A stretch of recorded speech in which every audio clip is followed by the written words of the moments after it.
awitin po natin ang ating memorable na awitin bilang isang estudyante ng Arellano High School.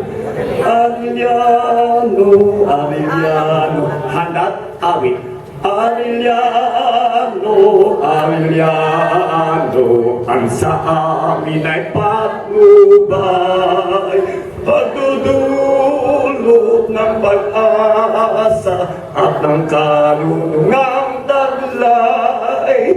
Tayo dapat magsunikan sa ating pagkakaisa at ilaan bawat oras sa ating ikaulan.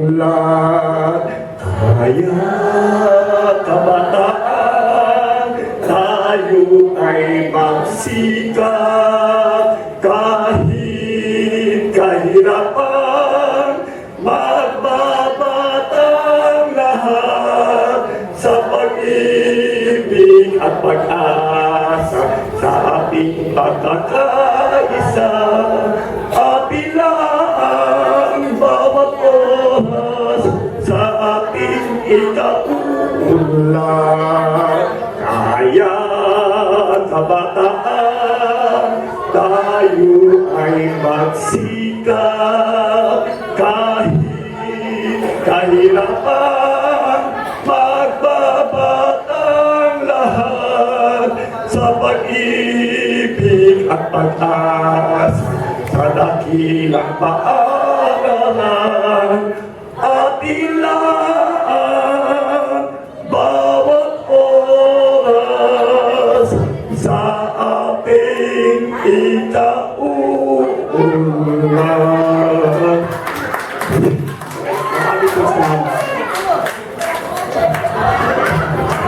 Maraming salamat po sa mahusay na pagkanta ni Ernesto Espiritu. At mananatili po tayong nakatayo, mga kaibigan. Ladies and gentlemen, continue to remain standing because we will all be giving back all the thanks and praises to our good Lord with the opening prayer to be led by Emeline Pacardo. Manatili po tayong nakatayo at ilagay po natin ang ating mga sarili sa harapan ng ating Panginoon. Okay, I would like to invite everyone. We will approach the Holy Throne of God to seek His blessing for this afternoon's affair. Let us all pray. Our great God and kind, loving Heavenly Father, the author and finisher of our faith, the sustainer and our provider and our dear friend, and most especially, Lord, our master batchmate. This afternoon, as we gather together to celebrate this special occasion, we want to invite your presence to be in our midst. We ask for your blessing as we celebrate this joyous occasion, our third reunion. And this afternoon, Father, we thank you for meeting once again our schoolmates, our batchmates. After a long days, years, months of absence, we are gathered here together. And we are happy that we have found each other in good health and still alive through your grace and blessing. And as we continue on with our program, Father, we ask for your guidance and blessing, that you will lead us in our program. May thou bless the participants and every one of us who are here tonight. May we be all filled with your presence and with your Holy Spirit. And thank you, Father, for your promise and for your continued support and your blessing to each and every one of us. And this is all we ask and pray, Lord, through the loving name of our Lord and Savior, Jesus Christ. Amen.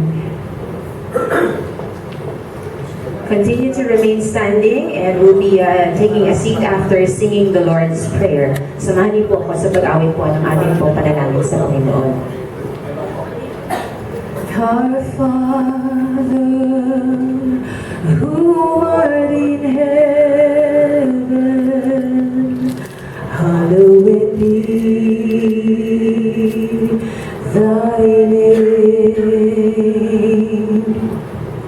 Thy kingdom come, and thy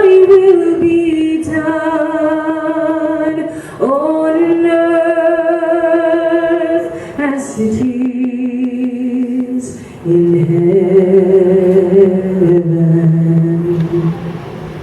Give us this day our daily bread, and forgive us our debt as we forgive our debtors. And lead us not into temptation, but deliver us from evil.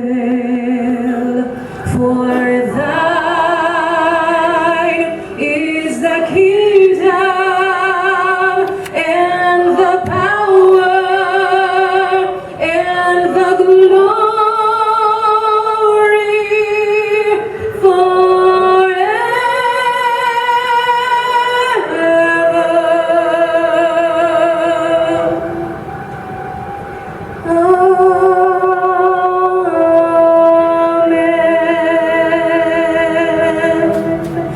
And we give back all the thanks and praises to our good Lord.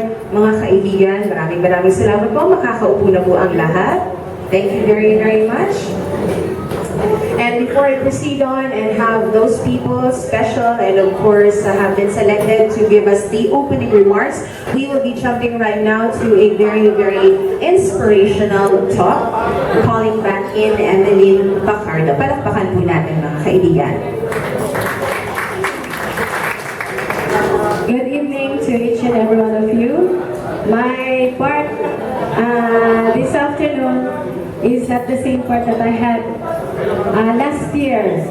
Last year I was the MC, but this afternoon I was assigned by our Vice President and Vice President to give the inspirational talk. And to tell you, as of this moment, I still don't know what message I will be sharing to you so that we will all be inspired for this afternoon's program. But before I share to you a short inspiration from the Bible, let me take this opportunity to share to you my experience with the batchmate. Actually, it took me 34 years before I was able to connect with you. It was because of my classmate Judy, who was able to find me in the Facebook, and he was able to find me through my son. I am already married, and my surname name is Bacardo before I was Orias. And I'd like to take this opportunity to thank Judy. If not for her, I won't be here today. So thank you, Judy. And also, it was during the choral reunion when I was able to meet all of you, all of the batchmates. Then after that, while I was looking at my FB, I accidentally saw in the message there from the batchmate corner that I was selected as one of the section leaders, and it was also Judy, the same Judy, who recommended me to Edgar to be one of the section leaders. And actually, I'm hesitating to accept the post that was given me, but I said to Edgar, through God's grace, okay, I'll be accepting the office, but I cannot promise you that I can concentrate on it because I am also busy with my work in the school. So this afternoon, I'd like to thank each and every one of you for gracing this affair.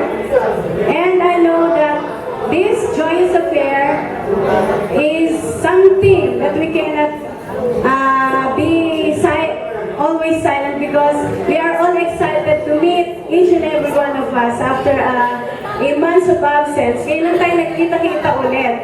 At sabi nga, kulang yung oras para magbalitaan tayo kung ano na yung nangyari sa ating mga buhay. Pero I'd like to share a short message from the book, from the Bible, from the Word of God. And it's found in Ecclesiastes 3:1.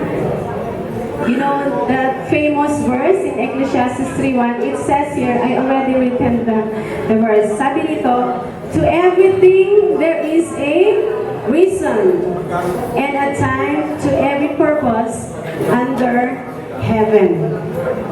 Okay, this is true because in every details of our lives, there is always a season. A time to laugh, a time to cry, a time to be born, a time to live, a time for everything under heaven. And right now, our time is to be happy. There's a time to be sorrowful. There's a time to be sad. But right now, this is a time to be joyous and to be happy. Meeting our schoolmates, our batchmates once again. And I know that the Lord is so gracious to each and every one of us. Meeting each and every one of us, knowing that we are all alive and in good health. Diba, blessing yon para sa atin? May mga namatay na sa ating batchmates and we are sorry for that. But let's thank the Lord that right now we are still alive and in good health. And that's one of the things that we should be thankful to our Lord. At sabi rin dito, no, in Ecclesiastes 12:1, sabi nga marami na tayong pinagdaanan. Ngayon ay nasa 50s na tayo. Sino nasa 50s na? Okay, nasa 60s. Wala ka. Kaya tayo ay nasa, kumbaga, sa edad natin, nasa katanghaliang tapat ba tayo? Katanghaliang tapat. Nasa 50s na. Okay. Ako 54 na. Kaya marami na tayong pinagdaanan. Itong message na next na i-share ko sa inyo, sabi rito, remember now thy Creator in the days of our youth, while the evil days come not, nor the years draw nigh, when thou shalt say, I have no pleasure in them. In our age right now, sana yung ating pakiramdam, we do not have any regrets at all sa nangyari sa ating mga buhay ng mga nakaraang panahon. Sana ngayon ay lahat tayo ay masaya at nagpapasalamat sa Panginoon, and we are proud to say na hindi nasayang ang mga taon sa ating buhay. Na lahat tayo nakapagtapos ng pag-aaral way back sa ating high school years, nakapag-college, we graduated, at lahat tayo may kanya-kanya ng mga trabaho. And this is what I'm telling you, that there is a season. There is a season in every day in our lives. And right now, alam ko na lahat tayo ay successful na. Kumbaga, we can say that we are all successful in our own line of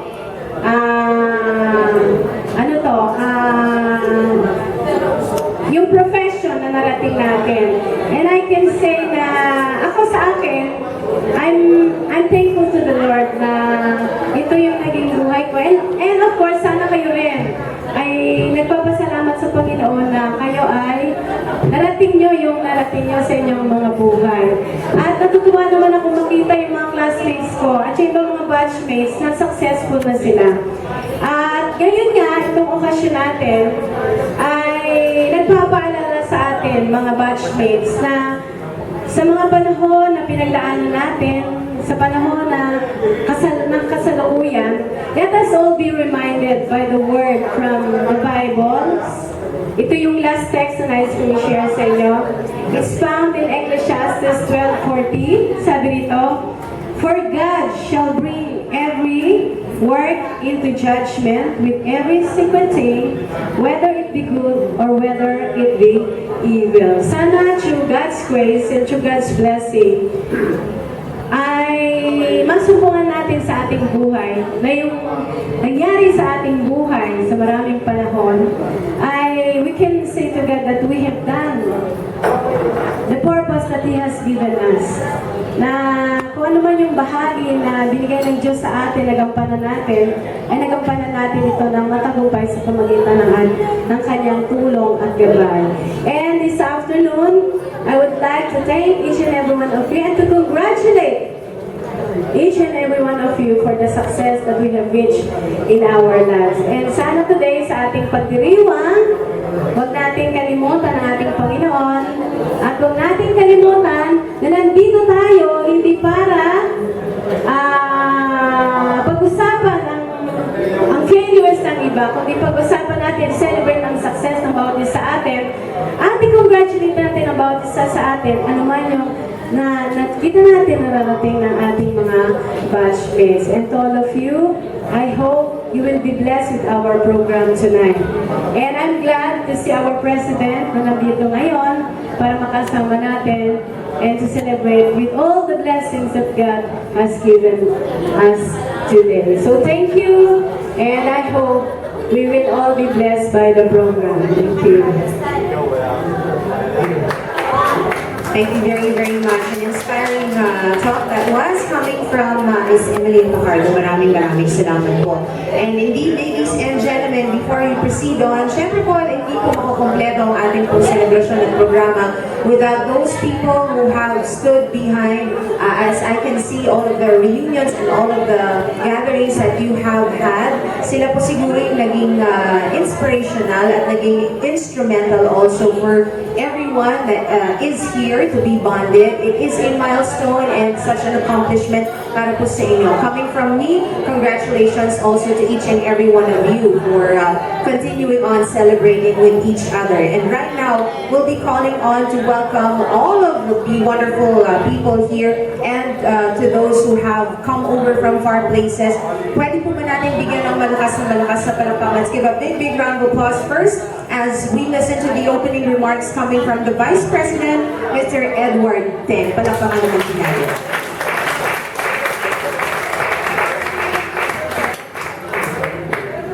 Thank you so much, Gemma. Nagpapasalamat ako sa mga nakasama ko, kina Evelyn, kina Vicky, kina Letty, kina Amado, kina Corazon, kina Linda, kay Edgar Piñon, kay Emily, kay Mirna, kay Diwayway, kay Corazon, kay Edgar Piñon, kay Susan, kay Linda. Kasi kung wala sila, siguro hindi namin mabubuo lahat dito. Maraming salamat po. At maraming salamat po sa mga dumalo ngayon, yung mga nag-bless. Salamat po sa inyong lahat. Through thick and thin, hindi ako iniwanan ni Miss Jenny. Thank you so much. At saka Beth, thank you so much sa inyo. At saka Romel. At syempre yung tinawagan ko, kinulit-kulit ko ang Per. Thank you so much. Maraming salamat po sa pagdalo. At syempre, ipapakilala ko lang po sa inyo ang founder po natin at ang ating presidente na si Mr. Edgar Enaje.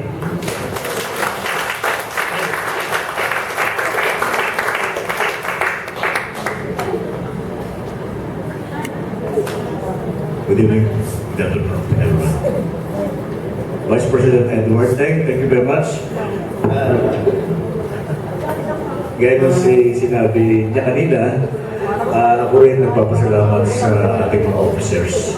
Hindi dahil sa kanila, hindi tayo magkakaroon ng ganito taon-taon.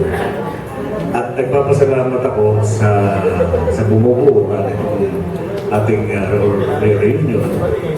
At sa mga kahit magkukunti tayo, siguro magkakatingin din maya kami ba? Okay, let me read my message to all of you. Okay, good afternoon, Temple-Ectas and Sierra Leone High School batchmates. This afternoon, we are celebrating our third reunion, wherein we celebrate with a great get-together and happy bonding with each other, including the new attendees in this year's third reunion. Ever since we had our 2012 reunion headed by Dr. Oscar Lacab Jr., a Vice President also, we have been positively looking forward to the next reunion such as today.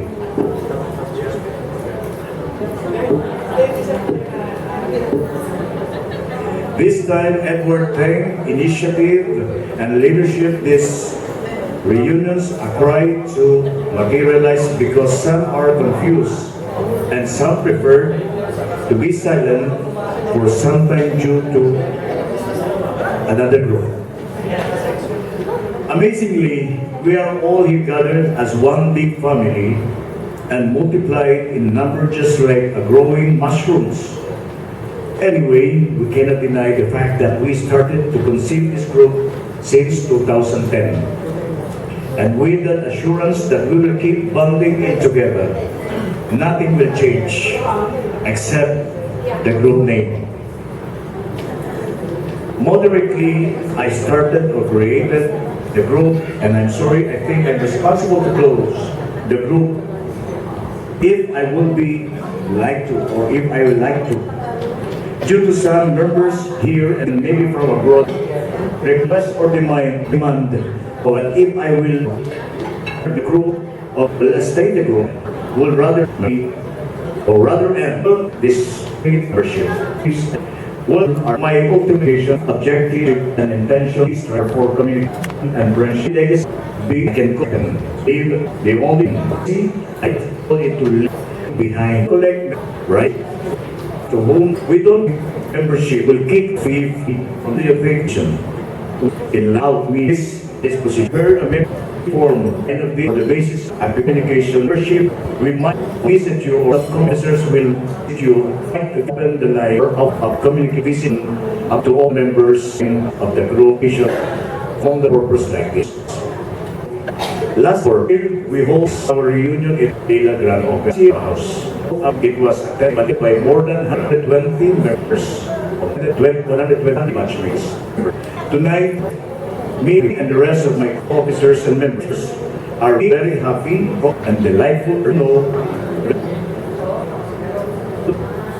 that we are around to join hand in hand and celebrate our third reunion, including the newcomers. May I request our new members, first time to attend this reunion. We have Eduardo Regala. Can you please stand up? Evelyn Valdez.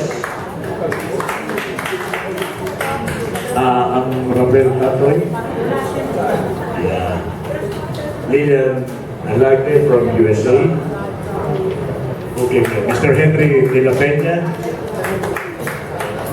Okay, okay. Thank you for believing in us with our objectives and camaraderie and for the common good. So, ladies and gentlemen, our reunion is not only exclusive for the listed workers, but also for the new attendees tonight. Congratulations, mabuhay kayong lahat. Tapos. Marami to. Our group once more seeking your good heart, or good heart, to support the activities and project led by Evelyn Pacardo for C. Arellano, and the tuition and education program for Ebalactas, led by Mr. John Simon. Wala ko si Mr. John Simon dito kayo. In line with this training program for about 6 months, it was started October 2013 until March this year. Ebalactas as a benefactors. Even the C. Arellano graduate assisted our group in the success of the feeding program, especially the Bureau of Customs, who have big donated books for Ebalactas for elementary pupils. Again, congratulations to our officers. A loud claps for Vice President, who is Ms. Ludi Kapati, but unfortunately she didn't come here. Aurora Jimenez, Sally Jewel, my cousin, she was here. Where are you, Sally? Yeah, thank you. And by McCall and Rolida de Guzman, and friends who helped when it was start in October. I saw from the Facebook, no? Miss Betty Tan, Vicky Gonzalez, Ernesto Papa, Noel Bunsalan, and the rest of the Balagtas graduates. By the way, by the leadership of Emily Pacardo, as the chairwoman of the Community Outreach Program, she has an excellent and bright ideas on the next program, Medical Mission. Okay? For Sierra, we are knocking at your good heart to financially assist our program. Although some showed an amount for this, we still need more. It is all right with you all? Emily will coordinate with doctors and nurses on this medical mission. Of course, let us remember that we also need to share a token for our alma mater, aside from the outreach program, a token or a remembrance to give to our alma mater's principal.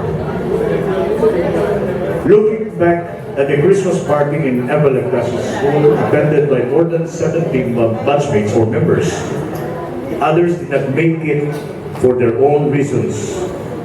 I would like to commend the people who made the party a successful one, like giving happiness and joy with their talent shared, an amount or cash raised to support the activities not only during Christmas but only in occasion like this, our third reunion. We try to connect not only through chat over Facebook but also through mobile. On this coming Christmas 2014, to be led by incoming